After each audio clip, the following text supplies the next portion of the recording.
A vida eterna já começou.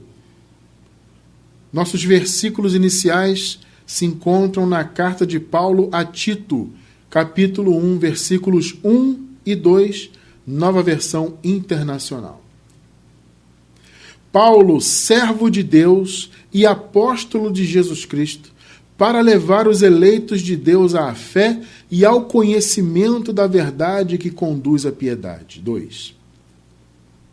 Fé e conhecimento que se fundamentam na esperança da vida eterna, a qual o Deus que não mente prometeu antes dos tempos eternos. Que palavra extraordinária! Igreja gloriosa do Senhor, povo santo, amados de Deus, selados com Santíssimo Espírito, prometido pelo Senhor, povo de propriedade exclusiva de Deus, santos e amados do Pai. Meus amados, nós acabamos de ler aqui que o Senhor Deus prometeu a vida eterna para os seus filhos, os eleitos. Ele prometeu antes de criar o mundo. Foi lá nos tempos eternos, né? Ou seja, a vida eterna é uma promessa de Deus que não veio de um improviso. Por quê, amados? Porque Deus, ele é onisciente. Ele tem ciência de todas as coisas, de todos os tempos. Então, é aquilo que eu sempre digo, o Senhor certamente sempre soube que o homem seria criado e que o homem cairia. E uma vez que houvesse essa queda, então, o homem precisaria de resgate, porque a queda do homem traria a morte. O projeto de Deus para os seus filhos, obviamente, não era a morte. O projeto era a vida eterna, tanto que ele prometeu antes de criar todas as coisas. Mas, repito, em sua onisciência, ele sempre soube que tudo isto ocorreria. Ah, irmão Cristiano, se ele sempre soube, por que então que ele fez? Porque tinha que ser feito. Ponto.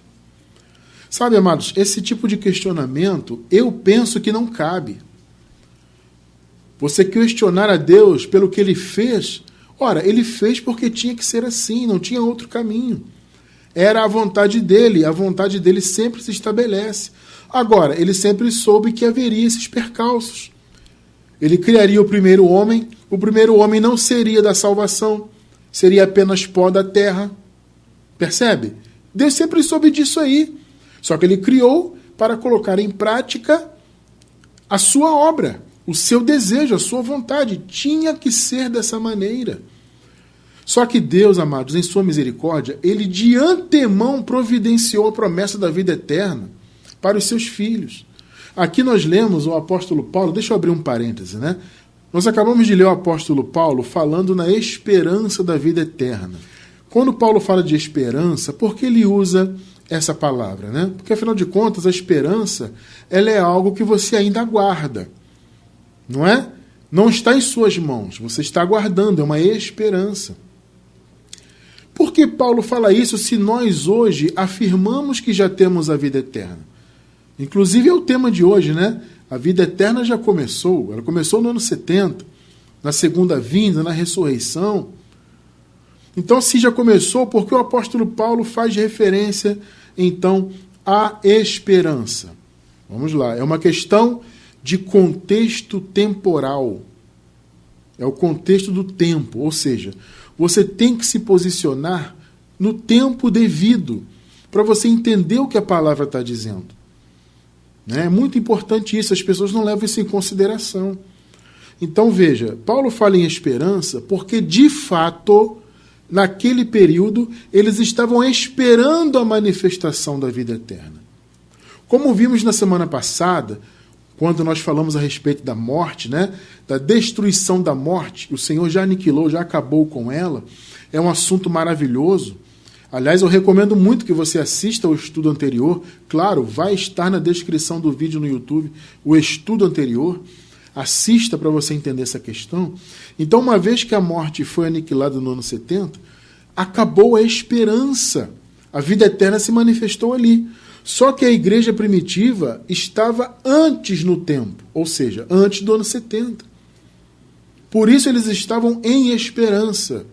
Por isso Paulo fala, escrevendo aos Romanos, que eles tinham a esperança da salvação. Ele fala, olha, a esperança é algo que você aguarda, não é algo que você vê, que está em suas mãos, você ainda espera.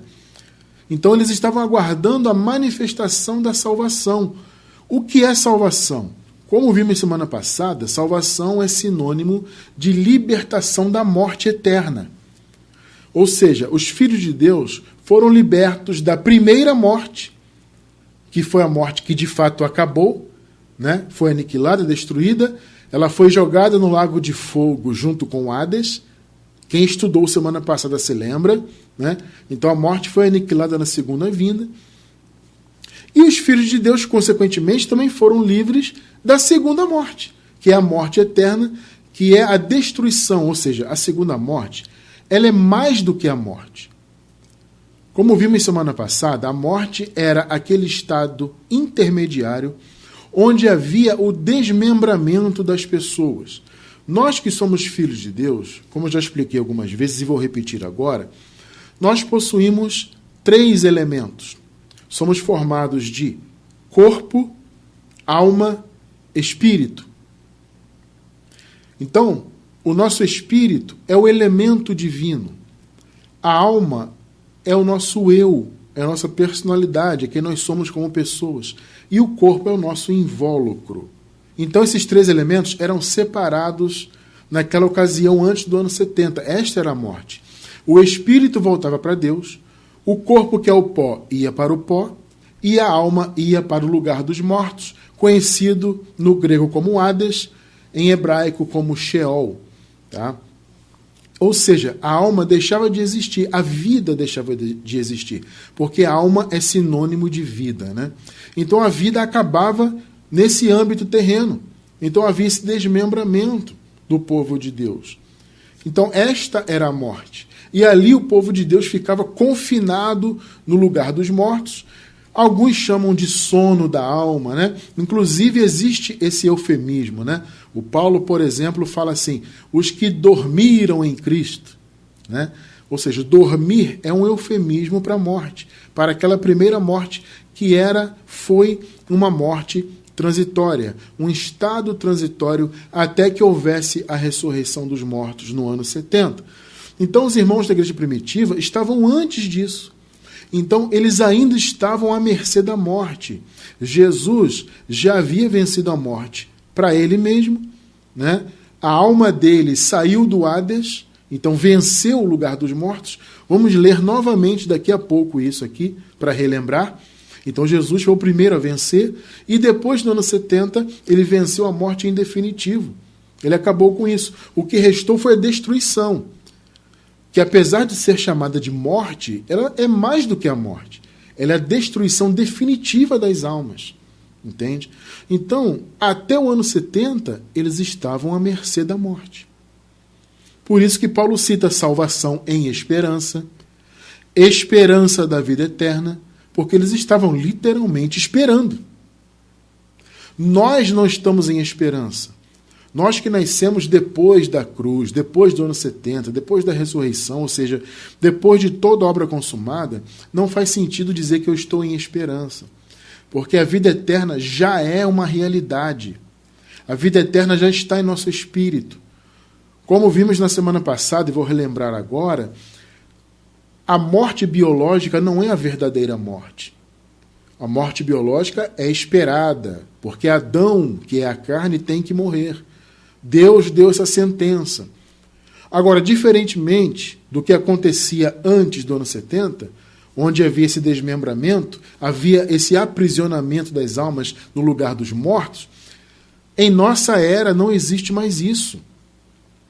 Então, quando houver o seu passamento biológico, o nosso, de todos nós não veremos a morte. Esse é o grande ponto. Morte biológica, passamento biológico, não é a morte de fato. Porque a morte na Bíblia, gente, é a morte da alma. Entende? É a morte do seu eu, é o seu eu, a sua personalidade deixar de existir, a sua pessoa deixa de existir. E nós somos mais do que a carne. Entende? Nós somos carne, alma, espírito. Somos uma triunidade também. Tá? Então, por isso, quando você lê na Bíblia esperança da vida eterna, esperança da salvação, porque eles estavam em esperança. Eles estavam aguardando a salvação definitiva. E repito, salvação é sinônimo de salvação da morte. Então os filhos de Deus foram salvos não só da primeira morte, mas principalmente da destruição das almas. Por quê? Porque Deus havia prometido a vida eterna para os seus eleitos. Você acabou de ler comigo aqui. Ele prometeu, inclusive, antes dos tempos eternos. Antes da criação do mundo. Lá nos tempos eternos, melhor dizendo, né?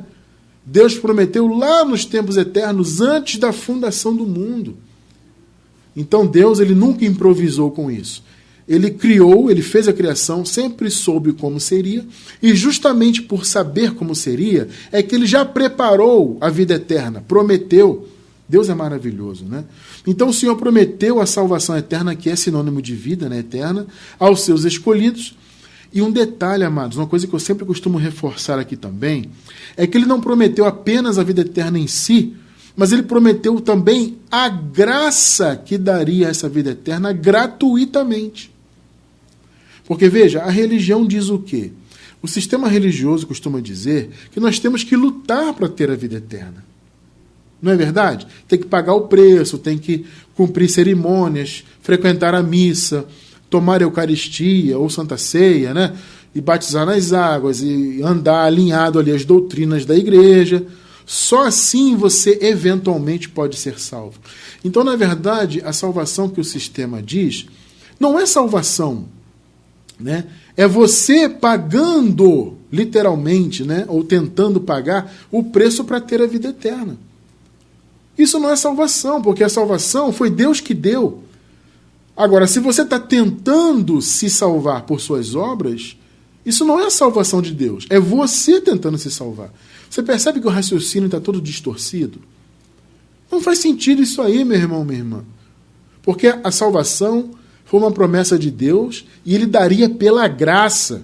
Nada seria exigido. Foi 100% pela graça. Aliás, vou deixar na descrição do vídeo o link de uma playlist nossa que diz assim, o tema da playlist é esse, 100% pela graça. Gente, essa playlist é maravilhosa. Se eu não me engano, é uma trilogia. São 3 estudos que abordam esse tema. 100% pela graça. Você quer entender como é que foi isso, a salvação pela graça, totalmente pela graça, sem qualquer participação nossa? Estude, assista a essa playlist. O link, como eu disse, vai estar na descrição do vídeo no YouTube, na gravação, tá? Então é importante entendermos isto. A salvação, a vida eterna, foi uma promessa feita antes da fundação do mundo e a graça que daria essa vida eterna também foi prometida antes da fundação do mundo. Ou seja, o que nós concluímos? Que Deus preparou tudo para nós. Deus não deixaria os seus filhos à mercê de sua própria capacidade, até porque nós não temos capacidade alguma. O apóstolo Paulo diz, a nossa suficiência vem de Deus. Então, como que eu, você, todos nós, sem capacidade alguma espiritual, nós poderíamos nos salvar a nós mesmos, gente? Não existe isso. Foi o amor de Deus que pré-ordenou tudo. Nós acabamos de ler aqui, ele prometeu a vida eterna antes da criação do mundo, lá nos tempos eternos. E como eu disse, ele prometeu a graça que daria essa vida eterna. Vamos ler a promessa? 2 Timóteo, capítulo 1, versículos do 8 ao 10. Portanto, não se envergonhe de testemunhar do Senhor, nem de mim, que sou prisioneiro dele, mas suporte comigo os sofrimentos pelo Evangelho segundo o poder de Deus. 9. Que nos salvou. Está vendo? Deus nos salvou. Paulo fala isso aqui, gente, em esperança. Esse é o conceito, né? O Senhor nos salvou, mas ainda estamos esperando a manifestação. Por isso que ele fala esperança da vida eterna, esperança da salvação, que nos salvou e nos chamou com uma santa vocação. Não em virtude das nossas obras. Olha aí o que eu acabei de falar. Não é por obras, mas por causa da sua própria determinação e graça. Agora veja o detalhe. Esta graça nos foi dada em Cristo Jesus desde os tempos eternos. ou seja, antes do mundo ser mundo, antes de haver criação, o Senhor prometeu a graça, e ele deu em promessa. Então, uma vez que ele prometeu antes dos tempos eternos, antes da fundação do mundo, ele daria. Então, era uma certeza. Apesar de eles estarem ali em esperança, já era uma certeza. Eles só não sabiam quando se manifestaria. Entende? Só que antes da fundação do mundo, o Senhor já proveu. Ele já preparou tudo. E antes dos tempos serem criados, ou seja, antes da criação do mundo, o Senhor já havia pré-ordenado a graça. Você acabou de ler. Então não houve improviso algum, né? Versículo 10.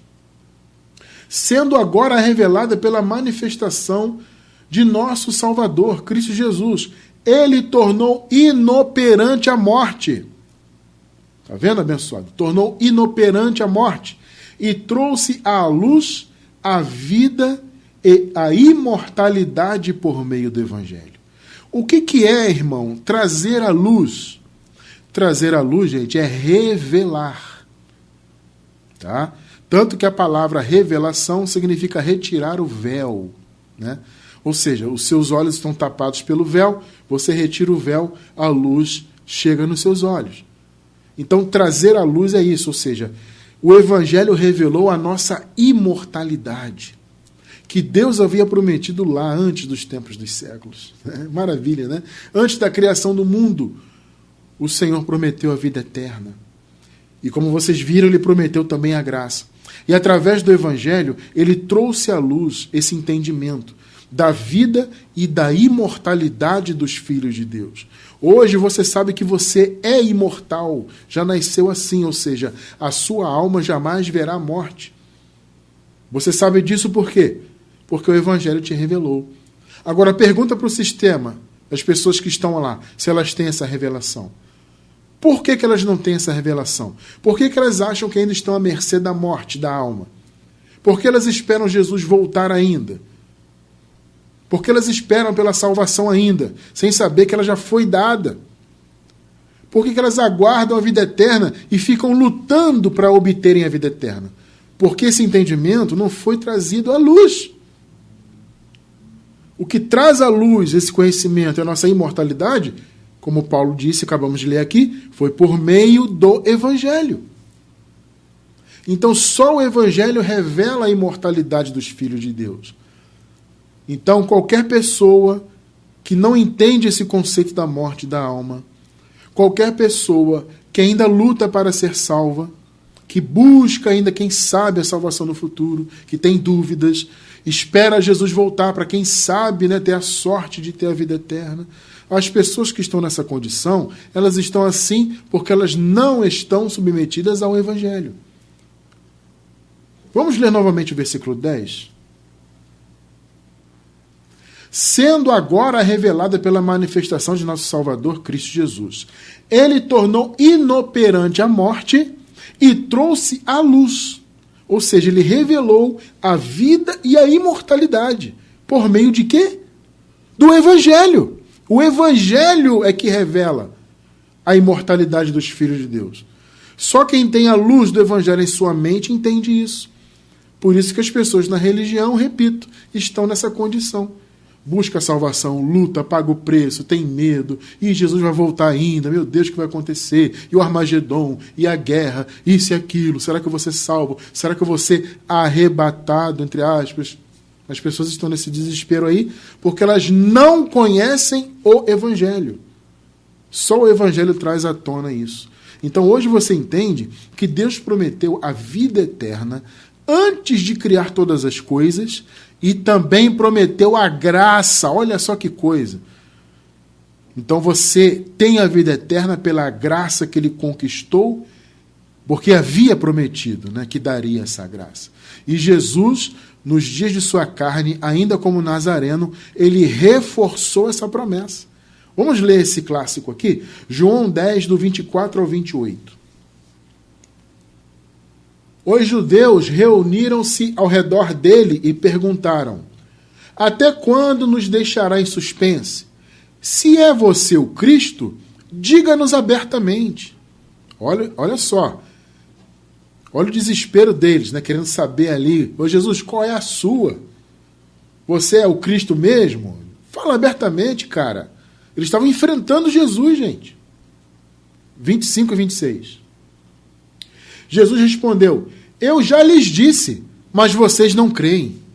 As obras que eu realizo em nome de meu Pai falam por mim. O que Jesus estava dizendo ali? As minhas obras mostram quem eu sou. É aquele conceito, gente, pelos frutos os conhecereis. Não foi o que Jesus falou? Em relação aos falsos profetas, aos da perdição. Pelos frutos vocês vão conhecê-los. Então, os frutos de Jesus apontavam a sua deidade. Apontava a sua condição de Messias, de Filho de Deus naquela ocasião, naquela manifestação, né? Então ele fala, as obras que eu fiz, que eu realizo no caso, né? Em nome de meu Pai, elas falam por mim. Mas vocês não creem. Mas por que não creem, gente? Porque não são minhas ovelhas. Ou seja, para a pessoa crer, ela tem que, antes de crer, já ser um eleito de Deus. Ovelha aqui é uma metáfora para os eleitos. No caso ali, eram os eleitos dentre os judeus.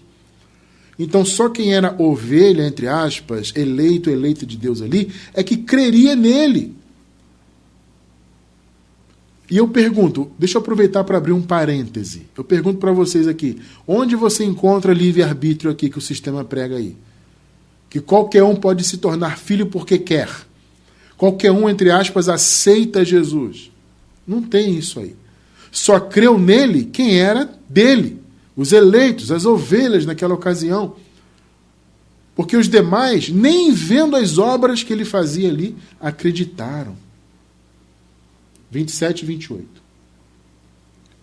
As minhas ovelhas ouvem a minha voz. Eu as conheço e elas me seguem.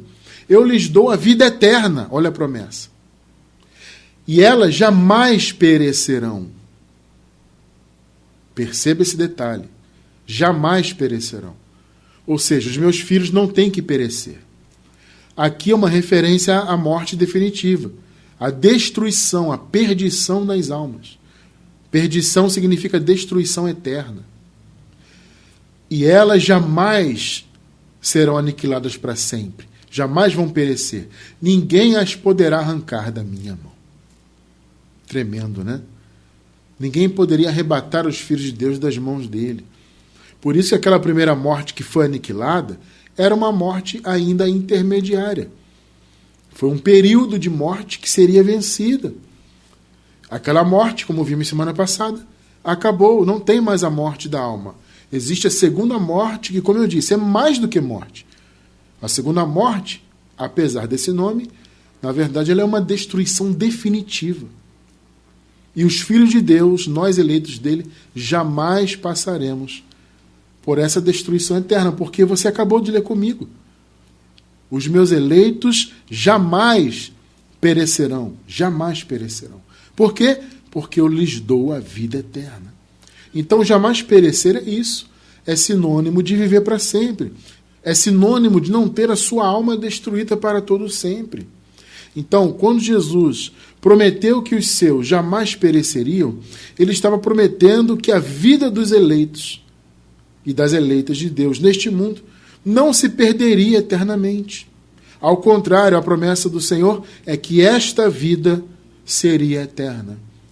Então, esta promessa se cumpriu principalmente a partir do ano 70, porque nós já nascemos nesta condição, onde esta vida atual seguirá na eternidade. Por isso que o tema do estudo hoje é esse. A vida eterna já começou. A sua vida, a sua alma, assim como o seu espírito, já são eternos. Você, eu, nós não veremos a morte. Não iremos para Hades, para Sheol algum. Entende? Não há mais isto. Porque esse conceito acabou. Ah, irmão Cristiano, mas e a morte biológica? Mais uma vez, o passamento biológico é esperado porque a carne é Adão, e Adão tem a sentença de morte. O pó volta para o pó. Deus não deu essa sentença, como vimos semana passada, mas isto não significa morte de fato. Esse é o grande ponto. Então entenda, amado, a vida que você tem hoje aqui na Terra, essa mesma vida vai seguir na eternidade. Você já tem a eternidade dentro de você, mas a vida não será vivida eternamente aqui, será vivida no paraíso. E temos também por escrito essa promessa de Jesus. João 12, 25, por exemplo. Aquele que ama a sua vida a perderá, ao passo que aquele que odeia a sua vida neste mundo a conservará para a vida eterna. Olha só o detalhe. A conservará, ou seja, a vida que você vive agora, se você não tiver apego excessivo a essa vida. Porque, veja, gente, odiar a vida não é que você tem que ter ódio de viver, eu tenho raiva de viver. Não, não é isso, amado. Odiar a vida é você supervalorizar coisas terrenas. É você ter um apego excessivo a coisas materiais, a coisas carnais, em detrimento de Deus. Ou seja, você colocar a vida material acima do amor a Deus que você, como filho dele, tem que ter. Então, os filhos de Deus são direcionados a amar a Deus e as coisas espirituais acima das coisas materiais. Tá? Então, entenda isso aqui, não como um ódio literal à vida, no sentido de você se odiar. Não é isso, pelo amor de Deus, gente. Vamos entender. Odiar a sua vida é você colocar acima de Deus as coisas materiais. A sua vida material ser mais importante para você do que a vida espiritual. Este é o sentido que Jesus apresenta aqui, tá? Então, aquele que ama a sua vida a perderá. Por quê, gente? Porque quem ama coisas materiais, na verdade, é filho da perdição. O filho da perdição, ele ama coisas materiais. Ele só pensa nisso. Ele ama coisas carnais, ele gosta do mal. Gosta de viver praticando iniquidade. Então é a tendência. Agora, o eleito de Deus tem outra tendência. De amar a Deus, amar a vida espiritual, amar as coisas de Deus, em detrimento da vida material. O Filho de Deus, ele ama o espiritual. Claro, vivemos uma vida material da melhor maneira possível, mas, amados, sem grandes apegos a coisas materiais. Tudo nesse mundo é passageiro, gente. Qual o sentido de você viver apegado a coisas materiais? Entende? Esse é o ponto aqui. Tudo é passageiro. Jesus disse, não ajuntem tesouros na terra, ajuntem tesouros nos céus. Perceberam o conceito? Então, odiar a sua vida é isso, é você não ter apego às coisas materiais em detrimento do espiritual. E se você for uma pessoa com esta condição, né? Se você for uma pessoa que ama o espiritual, que ama a Deus sobretudo, em detrimento do material, claro, você vai conservar a sua vida, porque você é um eleito, uma eleita de Deus. Então, esta vida vai seguir na eternidade. Agora, obviamente, que em uma outra realidade. O território do reino de Deus, que é o terceiro céu, é o chamado paraíso também, né? Também chamado de paraíso, é uma outra realidade. É diferente daqui. Então aqui nós vivemos em uma condição onde o nosso espírito e a nossa alma estão atrelados a esse corpo adâmico. É a imagem do que é terreno. Só que nós temos hoje a imagem do que é terreno, mas no futuro teremos a imagem do celestial. É o corpo glorificado, onde nossa alma restaurada e o nosso espírito habitarão nesse novo e eterno invólucro que teremos na eternidade. Então, essa vida aqui material, ela é passageira, ponto. Tá? Então, o nosso chamado é descansar sobre tudo isto. Porque temos a promessa, temos a realização de todas as coisas. Sabemos, pela revelação do Evangelho, que Jesus já consumou todas as coisas. Então nós temos a promessa de que a nossa vida atual seguirá na eternidade. Você acabou de ler. Isso significa que a nossa alma é eterna. Eu vou deixar na descrição do vídeo uma playlist nossa sobre a eternidade das almas dos filhos de Deus. É bom você entender isso, porque existem conceitos aí dizendo que a alma, até mesmo a dos filhos, vai ser destruída. Ou as almas vão ser destruídas, mesmo as almas dos filhos de Deus. Gente, desculpe, mas isto é uma aberração. Não faz sentido algum isso aí. As almas dos filhos de Deus são eternas, assim como os espíritos. Assim como o corpo de glória também é eterno. Esse corpo adâmico é passageiro, porque ele é pó da terra. Então, se você quer entender o conceito real das almas e da salvação, assista essa playlist sobre a eternidade das almas. Eu vou dar uma palhinha aqui para vocês, mas se aprofundem, tá? O que é a nossa alma? A nossa alma é que nós somos como pessoas. Quando o Senhor Deus nos atribuiu uma alma no ventre das nossas mães, o Senhor nos atribuiu não só o fôlego de vida para nós vivermos, mas também Ele nos atribuiu o nosso eu, a nossa personalidade, a nossa psique. Foi dada por Deus e, claro, não se perde, porque isto é a nossa vida. Se a alma do Filho de Deus morre, então a vida morre, não tem sentido, uma vez que a promessa é de vida eterna.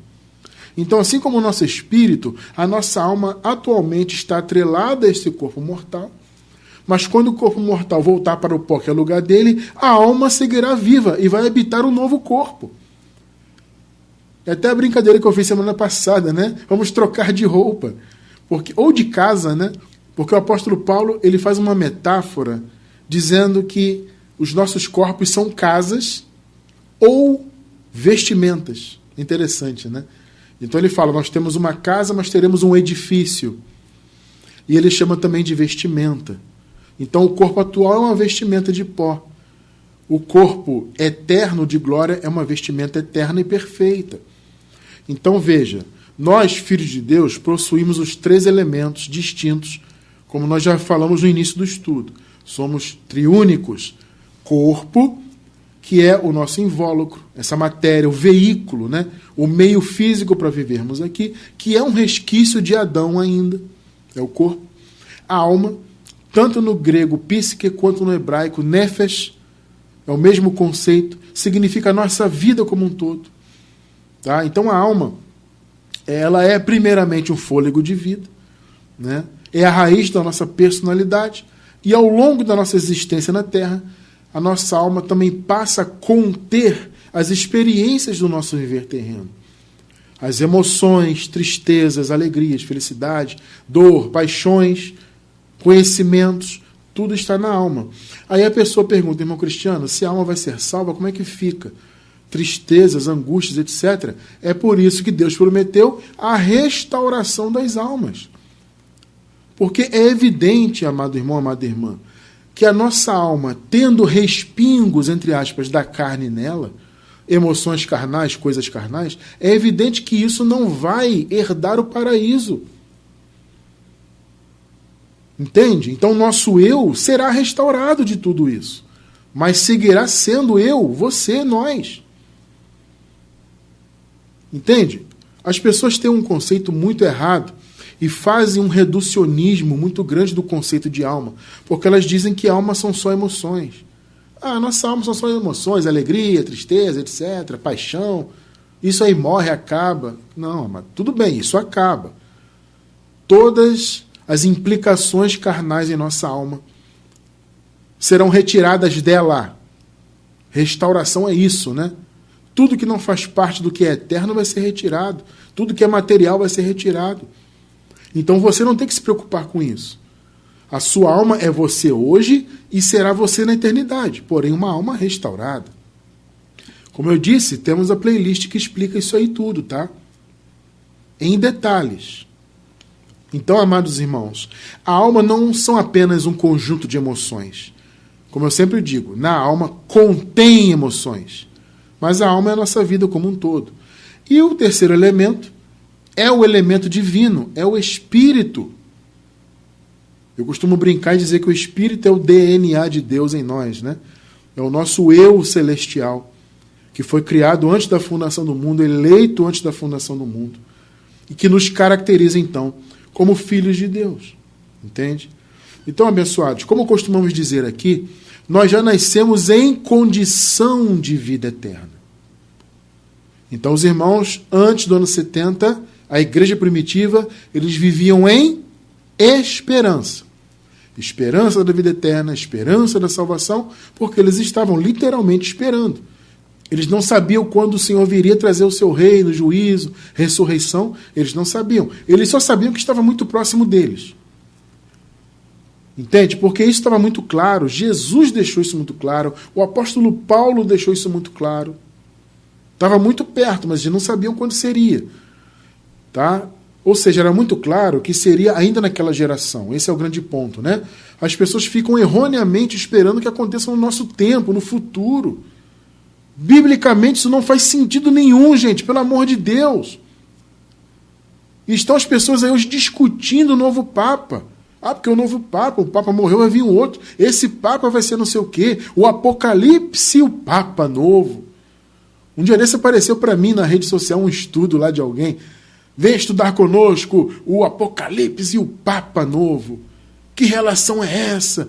Esse pessoal adora isso porque isso é sensacionalismo. Isso dá audiência. As pessoas ficam com medo, né? Ih, morreu o Papa, e agora? Será que vem o anticristo? Eu vou assistir. E ficam caindo nessa ladainha toda. Morre Papa, vem novo, morre outro, vem novo, morre outro, vem novo. Eles estão sempre com essa ladainha. Um Papa morreu? Morreu. Vai vir outro? Vai. Esse outro também vai morrer em algum momento da história. Virá outro. Que a Igreja Católica está aí. Enquanto existir o sistema católico, eles irão escolher novos papas para tomar o lugar daquele que morreu. Ponto. Não tem nada a ver com o Apocalipse da Bíblia. Isso é uma bobagem. Tudo apontava para aquela geração e de fato aconteceu. Em nossa playlist de escatologia consumada, claro, vai estar na descrição do vídeo também, né? Em nossa playlist tem a explicação disso tudo. Tá bom? Então eles estavam antes do ano 70, lá na igreja primitiva, estavam antes. Então eles estavam em esperança. Nós não estamos em esperança. Já nascemos em condição de vida eterna. Entende? Já nascemos salvos da possibilidade de passarmos pela morte. Não só a primeira, como a destruição da alma. Já nascemos livres de tudo isso.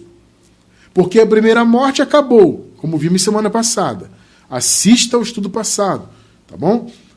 A morte, a primeira morte, aquela morte intermediária, ela acabou, assim como o Hades. Foram destruídos, aniquilados, ponto. Então aqueles irmãos daquela época foram salvos diretamente da morte. E como eu costumo dizer, nós nascemos salvos indiretamente. Ou seja, nós nascemos salvos da possibilidade de passarmos pela morte. Entende? Então foi uma salvação indireta. Então nós nascemos salvos, não só da primeira morte, como da destruição eterna. Na verdade, nós nascemos salvos daquela era, gente. Aquele período era o período de morte. Era uma era da morte. Por isso que Paulo fala que eles foram salvos daquela era. Nós já nascemos salvos de fato. Porque, repito, nascemos salvos da possibilidade de vermos a morte, de passarmos por aquela experiência. Gálatas 1, do 3 ao 5. A vocês, graça e paz da parte de Deus, nosso Pai, e do Senhor Jesus Cristo, que se entregou a si mesmo por nossos pecados. Ele está se referindo a eles lá, né, que haviam nascido ainda debaixo do pecado antes da cruz, a fim de nos resgatar desta presente era perversa. Veja, gente, a perversidade da era não era só uma questão de obras más, de uma sociedade má, até porque a sociedade é má até hoje, sempre vai ser por causa da carne. Quando Paulo fala da presente era perversa, aquela era lá, ele está se referindo muito mais do que isso. Ele está falando da morte. Ele está falando daquela condição de pecadores que eles eram antes da cruz, aquela condição de maldição, de estarem debaixo da lei. Então eles foram salvos diretamente daquela era perversa. Nós já nascemos fora dela. Já nascemos na era do reino, na era da graça eterna. Que privilégio, que bênção maravilhosa. Então nós nascemos em condição de vida eterna. Os irmãos da igreja primitiva nasceram em condição de morte ainda. Então eles foram libertos diretamente daquela era, nós fomos libertos indiretamente. Por quê? Porque eles nasceram antes da cruz, nasceram debaixo da lei, debaixo do pecado. Então, eles nasceram com a morte da alma em vigor naquela época, que acabou, repito, no ano 70 com a segunda vinda. E mesmo depois da ressurreição de Cristo, a morte seguiu até o terceiro ato da salvação, que foi a segunda vinda. Então, o Senhor Jesus venceu todas as coisas, venceu aquela era, pecado, condenação, lei, tudo foi vencido, né? E o Senhor ressuscitou e venceu a morte para ele mesmo. Só que a morte seguiu valendo até a sua segunda vinda, que nós chamamos de terceiro ato da salvação, né? O primeiro ato foi o Senhor nascer como homem. O segundo ato foi a sua morte e a sua ressurreição. Eu particularmente considero como um ato só, né? A morte e a ressurreição. E o terceiro ato foi a sua segunda vinda. Então, na sua segunda vinda, sim, a morte foi totalmente aniquilada. 1 Coríntios 15, 23 ao 26. Mas cada um por sua vez. Aqui Paulo está falando da ressurreição, né? Cristo o primeiro, depois, quando ele vier, os que lhe pertencem. Foi no ano 70, então, 24. Então virá o fim, que veio, né? Quando ele entregar o reino a Deus o Pai, depois de ter destruído todo domínio, autoridade e poder. Esse domínio, autoridade e poder é uma referência ao domínio religioso, gente. É a vitória de Jesus contra o sistema religioso mosaico. Entendam isso. Por que Paulo fala isso? Porque na sua segunda vinda, aquele templo de Jerusalém, que era o maior ícone da fé e da religião judaica, seria destruído para sempre. Vocês estão entendendo? Então, destruir domínio, autoridade e poder é destruir o antigo pacto. Entende? Representava destruir o antigo pacto, a lei, os mandamentos de homens, a empáfia religiosa, o poder que eles tinham, um poder humano, né? Mas era um poder de influência sobre as pessoas. Tudo isso cairia por terra na segunda vinda. Por isso que a queda do templo no ano 70 marcou a segunda vinda do Senhor, onde ele venceu definitivamente todo domínio, autoridade e poder. Mas faltava o último inimigo, 25 e 26. Pois é necessário que ele reine até que todos os seus inimigos sejam postos debaixo de seus pés. Foi o que aconteceu em 70 com a destruição do templo e do antigo pacto e da empáfia religiosa, daquelas autoridades, potestades religiosas ali. O último inimigo a ser destruído é a morte. Então, muitos inimigos já haviam sido destruídos, mas faltava ainda ser destruído o poder e a autoridade do sistema mosaico e também a morte. Então, a queda do templo traria fim definitivo ao sistema de Moisés. Estabeleceria a graça eterna para sempre, né? Não poderia ser diferente. E o último inimigo, então, foi aniquilado. Então, os irmãos ali, gente, nasceram em condição de morte. Nós não, já nascemos em condição de vida. Então, quando o reino de Deus veio, a morte acabou, a morte da alma. A nossa vida verdadeira é a alma, gente, não é a vida biológica, entendam isso. A vida verdadeira não é biológica, a vida verdadeira é a nossa alma. Antes da vinda do reino, quando o pó voltava ainda para o pó, as almas iam para o Hades, para o Sheol. A ressurreição era a saída, a saída das almas daquela condição de morte. Vamos relembrar, vamos ler novamente essa passagem aqui de Atos 2, do 23 ao 27. A este que vos foi entregue pelo determinado conselho e presciência de Deus, Jesus, né? Prendeste, crucificaste e mataste pelas mãos de injustos. 24. Ao qual Deus ressuscitou, desfazendo as dores da morte, pois não era possível que fosse retido por ela. Eu acho essa palavra maravilhosa, né? A morte, gente, jamais teria poder de segurar o Senhor. 25. Porque dele, disse Davi, sempre via diante de mim o Senhor, porque está à minha direita, para que eu não seja abalado. 26. Por isso se alegrou meu coração e a minha língua exultou, e ainda a minha carne há de repousar em segurança, em esperança, né? Em segurança é lá nos Salmos, né? Em esperança. Por quê? Porque a carne de Jesus não seria deteriorada, né? Como vimos semana passada, tá? 27. Pois não deixarás a minha alma no inferno. Inferno é Sheol, Hades, era o lugar dos mortos, tá? Inferno não é essa criação da religião, né? O local que pega fogo para sempre, isso é uma bobagem, tá? O inferno era o lugar dos mortos, onde todos iam, todos que morriam naquela era, iam para o lugar dos mortos. Era o inferno, então. Pode chamar de Hades, pode chamar de Sheol, no hebraico, tá? Pois não deixarás a minha alma no inferno. Ou seja, a alma de Jesus foi para o inferno, foi para o Hades. Só que ele ressuscitou ao terceiro dia. Por isso que nem permitirás que o teu santo veja a corrupção. Então, o corpo de Jesus não foi corrompido. A alma dele que estava no Hades saiu daquela condição. E no ano 70, as almas dos filhos de Deus também saíram daquela condição. A ressurreição em 70 retirou as almas do Hades.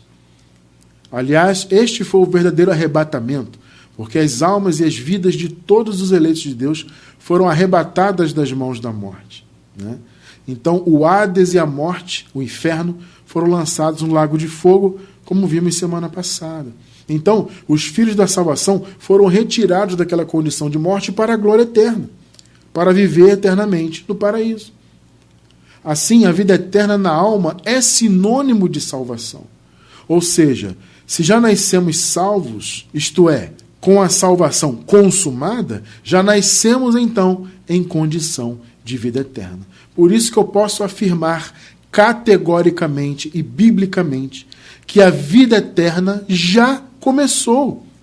Quando você nasceu fisicamente neste mundo, você já nasceu com a vida eterna estabelecida, consumada e concedida para todos aqueles que o Senhor predestinou desde antes da fundação do mundo. Por isso que eu digo e repito, não há motivos para você temer a vida futura. Não há motivo para temer morte. Agora, deixa eu explicar uma coisa, amados. Quero aproveitar aqui que eu estou tocando nesse assunto para explicar algo muito importante. Na semana passada eu afirmei isto, né? Amados, não faz sentido temer a morte, o pós-vida na Terra. Para nós que temos a revelação, não faz sentido. Aí eu fui atacado por alguns. Escreveram, comentaram. Ah, quem diz que não tem medo da morte é hipócrita, é mentiroso. Deixa eu falar uma coisa para vocês, amados. Essas pessoas, eu acho que têm preguiça de pensar, né? Mas eu vou desenhar, então. A morte biológica não é a morte de fato. A morte é a morte da alma. Essa morte não existe mais, porque não existe mais o Sheol ou Hades, lugar dos mortos, ou inferno, como queira chamar. Não existe mais. Então, a alma de ninguém vai para essa morte. O que existe é o seguinte: para os filhos de Deus é a vida eterna. A alma vai seguir viva. E para quem é da perdição, a alma é destruída. Porque aquela primeira morte acabou. Entenda isso. Agora, existe em nós, aliás, não só em nós humanos, tá? Em todo ser vivo, existe um dispositivo biológico que nos faz temer o fim da nossa vida biológica. Observe. Vocês já viram, por exemplo, uma formiguinha? Você está lá na sua casa, de repente você vê uma formiguinha andando sobre a sua mesa. Se você aproximar o seu dedo, não precisa tocar nela não, só chegar perto, o que ela faz? Ela, ó. Por quê? Porque ela está biologicamente programada para temer, para ter cuidado. É um instinto natural. Todo ser vivo tem isso. Mosca tem isso, passarinho tem isso. Já viu? Você vê um passarinho solto, você chega perto dele, dá no pé. Isso é uma proteção, gente, é um mecanismo de proteção da vida biológica. Então é claro que isso faz qualquer pessoa ter medo de perder a vida biológica. Mas isso é irracional. Entende? Quando eu falo que não faz sentido temer a morte, eu estou falando de maneira racional. Porque quando você raciocina, principalmente você, eu, nós, que temos a revelação da graça, e entendemos que a nossa vida é eterna, ela vai continuar, é só uma troca de vestimenta, entre aspas, ou uma troca de casas, né? Moramos em uma casa carnal, moraremos então em um edifício, como o apóstolo Paulo fala, que é o corpo de glória. Quando você coloca isso na tua mente, você entende isso pela palavra, você descansa. Isso não significa que você vai deixar de ter medo, necessariamente, de perder a vida biológica. Veja, é um medo irracional. Então, do ponto de vista irracional, existe esse medo, que é um mecanismo de defesa de todo ser vivo. Todos nós temos esse medo. Agora, quando você racionaliza dentro da palavra, aí, do ponto de vista racional, aí você percebe que não faz sentido temer. Esse é o ponto. Então não precisa me xingar disso, daquilo, de mentiroso, de hipócrita. Alguns me xingaram aí. Não precisa disso. É só raciocinar um pouquinho. Porque, veja, se a morte e o Hades já foram lançados no lago de fogo, foram aniquilados, por que eu vou temer isso? Entendeu o ponto? Esse é o ponto. E outra coisa, antes de acabar, eu quero reforçar que a verdadeira morte é a morte da alma, não a biológica. A morte da alma acabou. Nós já temos a vida eterna. Então, veja, quem estava morto em 70, no ano 70, ressuscitou. Quem estava vivo e se manteve vivo depois de 70 foi revestido de imortalidade. E nós já nascemos imortais. Tá? Vou repetir. Quem morreu antes de 70 estava preso no Hades, a sua alma. A sua alma, então, foi retirada do Hades. No caso, os filhos de Deus, para a vida eterna. Quem estava vivo em 70 e permaneceu vivo depois daquele período, foi revestido de imortalidade. Perceberam? Ou seja, passou da morte para a vida. E nós já estamos em condição de vida eterna. Só que para você viver a vida eterna, esse corpo adâmico tem que morrer. O apóstolo Paulo, morrer biologicamente, que eu falo, não estou falando da alma. Estou falando do corpo de pó, biológico. Ele tem que ser sepultado como uma semente, figurativamente, tá, gente, que eu estou falando. Tá? O Paulo aponta o corpo adâmico como uma semente para o novo corpo. Olha só o Paulo falando disso aqui. 1 Coríntios 15, do 35 ao 58. Mas alguém pode perguntar, como ressuscitam os mortos? Com que espécie de corpo virão? Insensato, o que você semeia não nasce a não ser que morra. Ou seja, o novo corpo virá a partir desse, porque este é uma semente para um novo corpo, metaforicamente falando. Ou seja, para uma árvore existir ou uma planta, a semente que dá origem a ela tem que morrer. Percebeu o ponto? Não tem como você viver um corpo de glória enquanto está nesse corpo aqui. É o que Paulo está falando. Esse corpo vai para o pó, como semente, para dar lugar ao outro. 37. Quando você semeia, olha só o detalhe, não semeia o corpo que virá a ser. Entende? O corpo de glória não é o mesmo que foi semeado, mas apenas uma simples semente, como de trigo ou de alguma outra coisa. 38 e 39. Mas Deus lhe dá um corpo como determinou, e a cada espécie de semente dá o seu corpo apropriado. Nem toda a carne é a mesma. Os homens têm uma espécie de carne, os animais têm outra. As aves outra e os peixes outra. 40 e 41. Há corpos celestes e também corpos terrestres, mas o esplendor dos corpos celestes é um, e o dos corpos terrestres é outro. Um é o esplendor do sol, outro o da lua, e outro das estrelas. E as estrelas diferem em esplendor umas das outras. 42, 43. Assim será com a ressurreição dos mortos, que aconteceu em 70, né? O corpo que é semeado é perecível e ressuscita imperecível. O sistema religioso, gente, eles costumam isolar esses dois versículos para dizer que esse corpo nosso é o mesmo que no futuro vai ressuscitar. Ou no caso que a transformação de quem estiver vivo, quando Jesus voltar no futuro, segundo eles, vai ser transformado em um corpo de glória. Não! Você acabou de ler comigo no contexto, por isso que o contexto é importante, né? Você acabou de ler no contexto que o corpo que é plantado é um. E o que nasce é outro. E Paulo usa a questão ali das sementes como metáfora disso. Então, quando você lê esses versículos aqui de forma isolada, parece que Paulo está falando do mesmo corpo. Mas não. Assim será com a ressurreição dos corpos. O corpo que é semeado é perecível e ressuscita imperecível. Foi o que aconteceu. Quem estava morto ressuscitou em um corpo imperecível, glorificado. É semeado em desonra e ressuscita em glória. É semeado em fraqueza e ressuscita em poder. É semeado um corpo natural e ressuscita um corpo espiritual. Se há corpo natural, há também corpo espiritual. Note que Paulo faz uma separação claríssima dos corpos. Por isso, inclusive, que no contexto ele fala, há tipos diferentes de corpos. Os animais têm os corpos diferentes uns dos outros e dos homens. Os corpos celestes também têm as suas diferenças. Então, gente, são corpos diferentes. O corpo adâmico é pó. E, metaforicamente, ele é uma semente para o novo corpo. Assim está escrito, o primeiro homem, Adão, tornou-se um ser vivente. O último Adão, espírito vivificante. O primeiro Adão era carne, o segundo Adão, espírito. Não foi o espiritual que veio antes, mas o natural.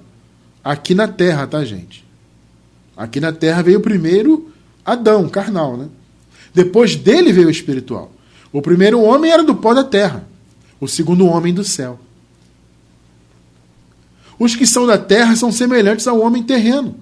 Os que são do céu ao homem celestial. É o que eu sempre digo. Existem os celestiais e os terrenos. Os terrenos têm a mesma natureza adâmica e somente ela. Nós também temos? Sim. Só que, acima de tudo, somos espirituais. Então nós estamos vivendo um período adâmico, mas somos eminentemente espirituais. Somos do céu. Então os que são da terra, que são da perdição, são semelhantes ao homem terreno. Agora, aqueles que procedem do céu são semelhantes ao homem celestial. Assim como tivemos a imagem do homem terreno, que nós temos até hoje, teremos também a imagem do homem celestial. Irmãos, eu lhes declaro que carne e sangue não podem herdar o reino de Deus. Nem o que é perecível pode herdar o imperecível. Ou seja, não é esta carne, gente, que vai viver no paraíso. Não pode. Eis que lhes digo um mistério, nem todos dormiremos, mas todos seremos transformados. Olha um detalhe aqui, nem todos dormiremos. Ou seja, nem todos morreriam até a segunda vinda. Alguns estariam vivos. Olha o que Paulo está dizendo. Por isso que eu disse agora há pouco, eles não sabiam quando seria, mas sabiam que estava próximo. Por isso Paulo disse, alguns vão estar vivos, nem todos vão dormir. Aí vem os caras e dizem que é no futuro. Será que tem alguém aí com 2000 anos quase?